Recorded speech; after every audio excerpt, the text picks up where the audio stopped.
Hello and welcome to How to Make a Lavender Sachet. You will have all of these inside of your kit. You will have one type of lace. Everyone's kit is unique and different. You may have any of these laces that are shown here. This is what the end product will look like. Something very similar to this. Again, everybody's is going to be very unique. It will be tough enough that you can hang it in your closet, you can move it around and play with it without any of the lavender falling out or the attachment breaking off. You'll also have those tools that you see there, so a sewing needle, a darning needle, a crochet hook, some wool, some embroidery thread, yarn, a couple trinkets. For this video, I'm going to be using a butterfly trinket, and you can see that there, and you can see there's a variety of trinkets that come with these kits. You'll also need a nice sharp pair of scissors, and then if you like to add a little bit more scents, you can. I have included a few drops of lavender oil into the rice and lavender bud mixture, and that's included in your kit as well.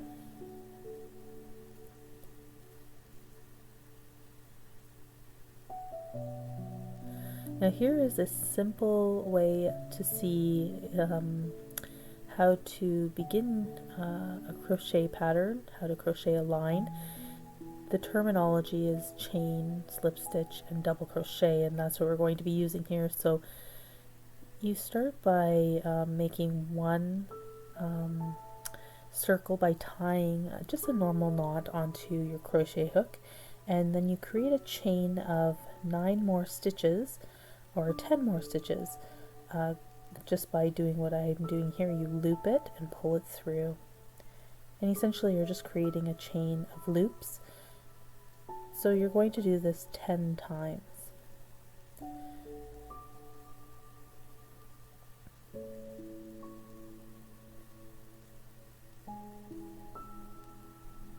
Now you have your chain. You're going to start building upon that by doing your slip stitch. You're going to go backwards, so holding the yarn taut with one finger out, just like how I've done it here. That's the best way to keep it tight. You go backwards into the stitch right beside where your yarn is coming out. So you go right back in and you pull the yarn through, and there you go, you've begun crocheting. So you do that. We're going to build upwards so that we're building our sachet now.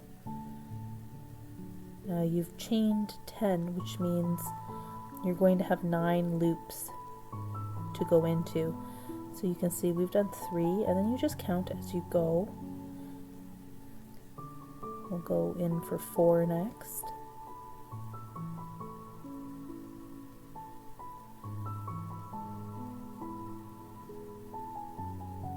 And in for 4. Now if you're doing this and you're counting and you only have 8, what that means is you've dropped a stitch, and you want to pull out what you've done until the end of the line and just redo it until you've counted 9. We're going to do 9 for every row.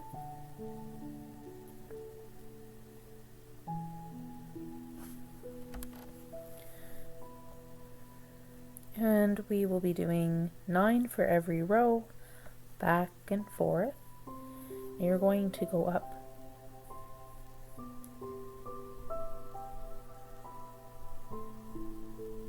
quite a few rows until you have approximately done 20 to 24 of these rows. Now some of you may find that your stitches are looser and they're not as tight as mine, and that's okay. crocheting tightly comes with lots of practice. The good news is you could pull this out as many times and start over as you want. It's your time. But if you do a looser stitch, because it is your first time, I have included a heat sealed tea bag in your kit. You can pour your lavender and rice into it and seal it with a hot iron, and then we'll show you when we get to the point where we're inserting the lavender and rice into the actual sachet. That would be the time you would put your tea bag in instead. So if yours doesn't look exactly like mine, that's okay, don't worry. As you're crocheting and you get to the end of the line, you're going to flip the line around so that you're always starting the next line from the right. So your yarn, where you ended, you're just going to pull it behind, and then your crochet hook is always going to be on the right side, and the yarn will always be over your left finger on your left hand. You will be crocheting from right to left. Here I've slowed it down for you so you can really see what I'm doing. Holding the yarn tight with one finger, going in, grabbing some yarn with the hook, and grabbing some more and pulling it through the 2 hoops. So in, grab the yarn, grab some more, in through 2 hoops, keeping it tight, in, grab some yarn, grab some more through the 2 hoops until you get to 20 to 24 lines, and then this is how you finish it off. You just give it a snip and you're going to pull it through and then pull it tight. There you go. Stretch it out a little bit here and there to make it a little bit more uniform. Fold it over, and that will be the size of your sachet. So next you're going to be using your darning needle and some thread that's included in your kit. And you'll want to cut off a fairly long piece because this will be the piece we use to go and join all 3 sides together. You're going to tie it onto the end of your darning needle, single. So we're not going to double it up here, we're just going to tie it right onto the end.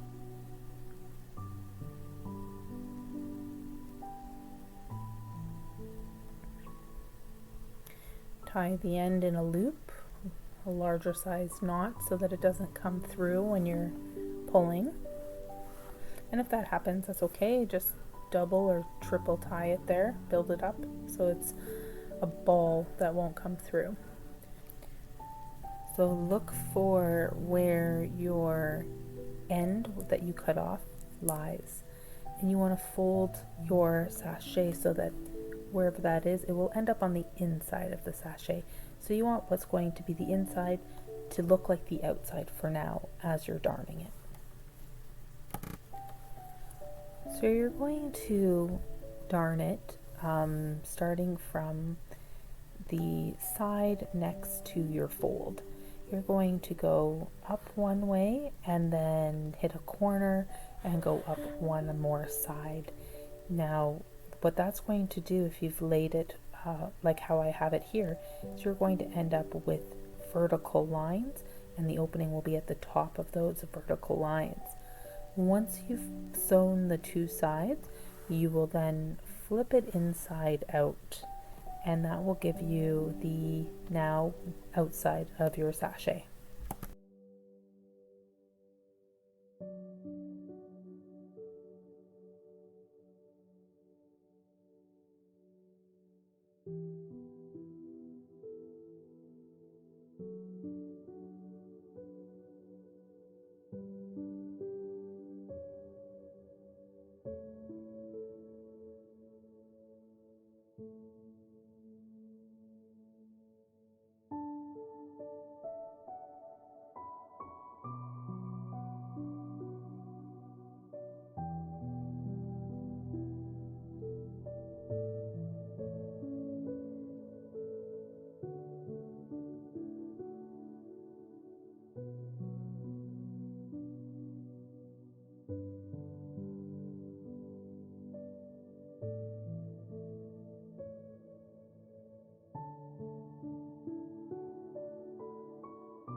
Next, you are going to thread your embroidery needle, and you're going to thread it again single.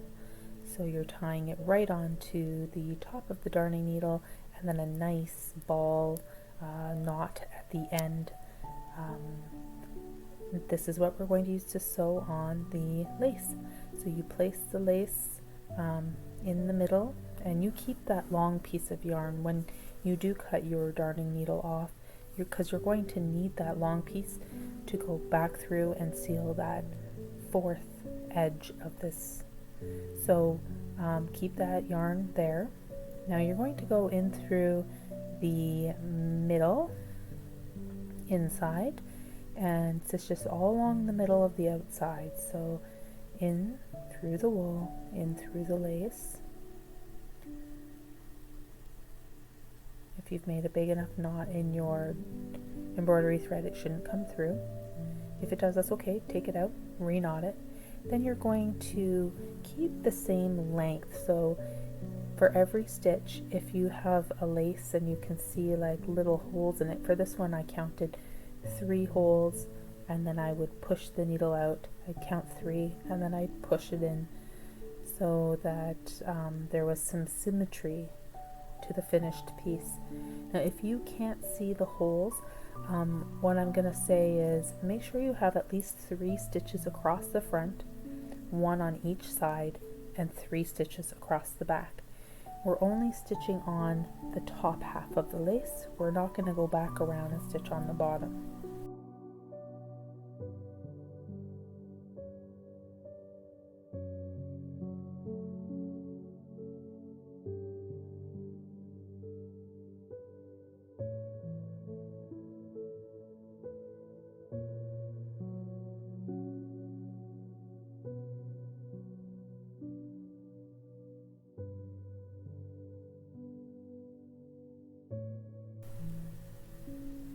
As you go, you might find that your embroidery thread is tangling here or there, or it might be a little bit difficult to push in and out, and that's okay. That's all part of creating and learning and adjusting and finding what works well for you. So here we are, we're going in and out through the back side now, connecting that lace onto the wool yarn. And as we get to the end, you can see I have left a little bit extra lace on there. I overcut it, and that's fine too. We're just going to connect it where the other end lives, and then we'll give it a little snip once we're done.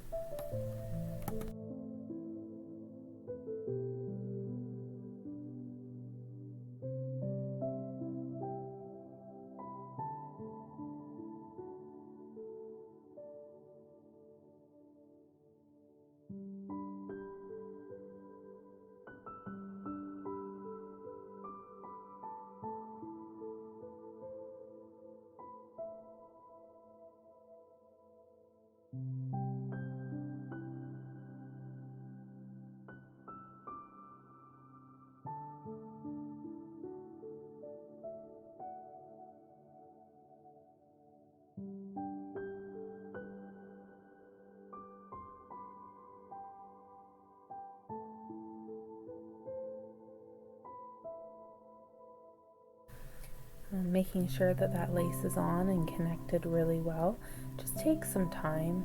You have some extra thread there that will allow you to do a few extra stitches, and we can always go back over it again when we have our regular thread on the needle to do any touch-ups of anything that might be sticking up or not connected properly.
Now, tying off your embroidery thread is pretty simple.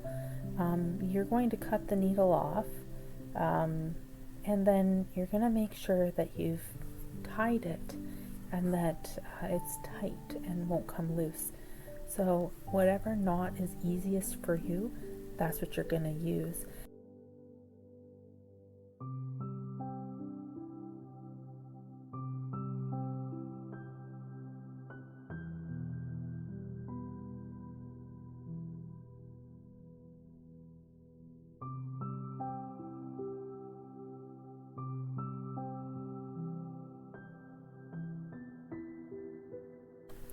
So again, using the same darning needle for the wool now, because we will be using this wool to finalize that one last open side. So go ahead and tie that needle on.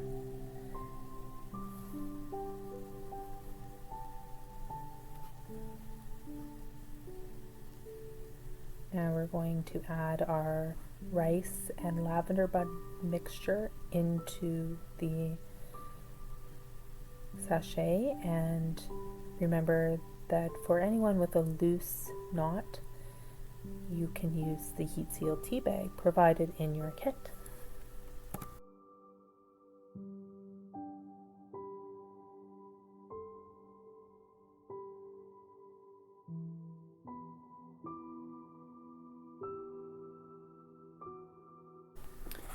And you want your handle, your lace handle, to go inside and be sewn in very tightly. So this is where you fold it in half and you hold it tightly as you're darning across the top. We're going to darn in that handle.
So next we're going to take our trinket and we're going to attach it on to the front .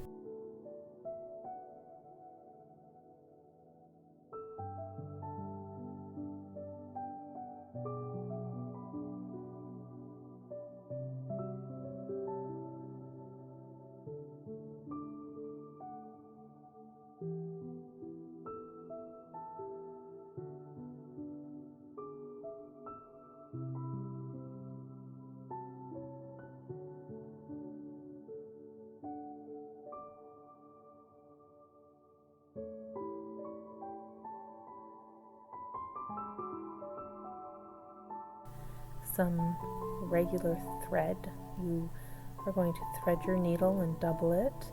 Do a knot at the end. Again, you may want to double or triple knot it to ensure it doesn't slip through.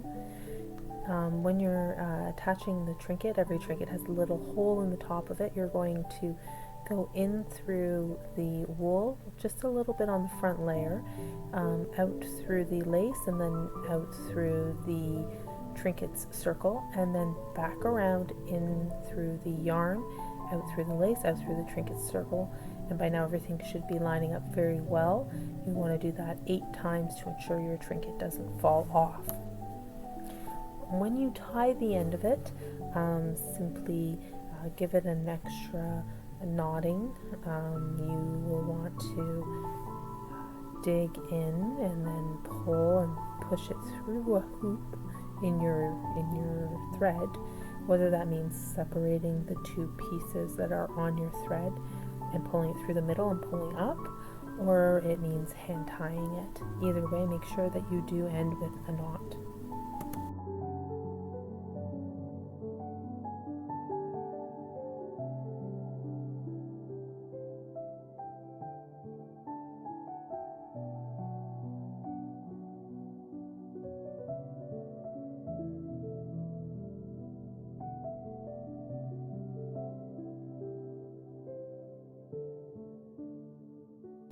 And there you have it, your very own lavender sachet. And you have 2 in the kit, so you just repeat this process with the second one. I hope that you enjoyed making this with me, and please check out all of my crafting activities at Facebook group Art by Rhiannonbarry. Thank you.